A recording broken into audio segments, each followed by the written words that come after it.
Шушы җирдән, шушы туфрактан ул җыйнак кына авыл йорты бәпкә үләнле ишек алды. 40 ел дәвамында шул йорттан Рәйсә Хәнәфиевна яңа Әлмәт мәктәбенә йөргән. Соңгы ширек гасыр дәвамында әлеге сукмактан аңа укучылар килә. Хәлен белешер, укытучылар белән күрешер, хөрмәт күрсәтер өчен. Районның баш педагогын исә әлеге йортка олуг затны укытучылар көне белән котлау теләге китерде. Сезгә инде шушындый кечкенә матур гына чәчәк бәйләмен, кабул итеп алыгыз. Барлык район укытучылары исеменнән сезгә. Рәхмәт йөзеннән. 40 ел мәктәптә укытучы булып эшләү ул ничәдер бик зур батырлык дип саныйм мин.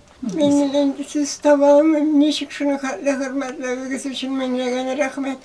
Мәктәптә ул лайыклы ялга чыкканнан соң да 6 ел эшләде. Озак еллар директорның укыту эшләре буенча урынбасары булды. Биология фәнен укытты. Шушы чорда районның башка мәктәпләрен җитәкләрлек җитәкчеләр хәзерләүгә үзеннән зур өлеш кертте. Бик озак яшәдем. Бер кем белән мин шул гомеремдә ачуланышмадым.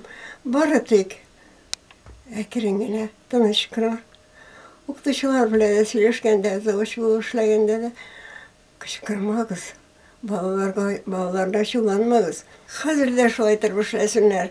Ә бит хәзер хезмәт хакында яхшы, күп тапкыр арттырдылар.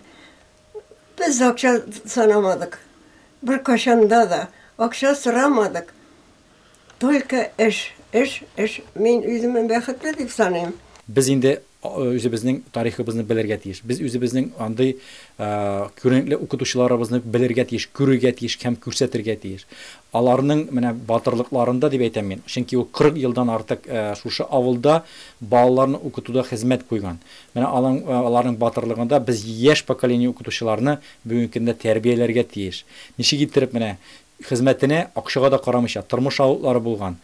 Шуларга карамастан ул хезмәтенә тугры булып кеше калган, ул балаларны укыткан. Аның янында бүген аның мәктәпне тәмамлап чыккан укучылары һәр вакытта килеп торалар, котлап торалар. Менә бу иң зур бәхет дип әйтәм мин.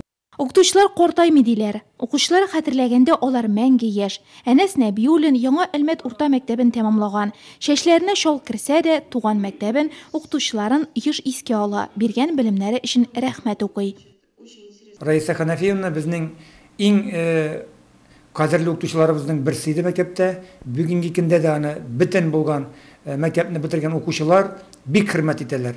Мин үзем как күрше буларак та Рәйсә Хәнәфиевнага, урамдаш буларак та, завучыбыз буларак та шуның хөрмәт итәм.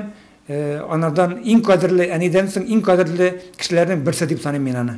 Чөнки ул безгә тигез, туры юл күрсәтеп бирүче. Укучыларым да даими рәвештә килеп торалар. Сезгә нәрсә кирәк? Нәрсә эшлик? Элеккеге укучыларым, моннан 60 ел укып чыккан укучылар киләләр, шанасызбы? Чәчәкләр, бүләкләр тапшырылды, теләкләр әйтелде. Эшкерсез очрашу шәй истәле артында дәвам итте. 10нчы дистәне ваклаучы, бүген дә зирәклеген югалтмаган остаз укытучы һәм замана педагогларының замана баш укытучысы. Яшь аермасы зур булса да, сөйләшер тема уртак. Ул мәктәп, балалар.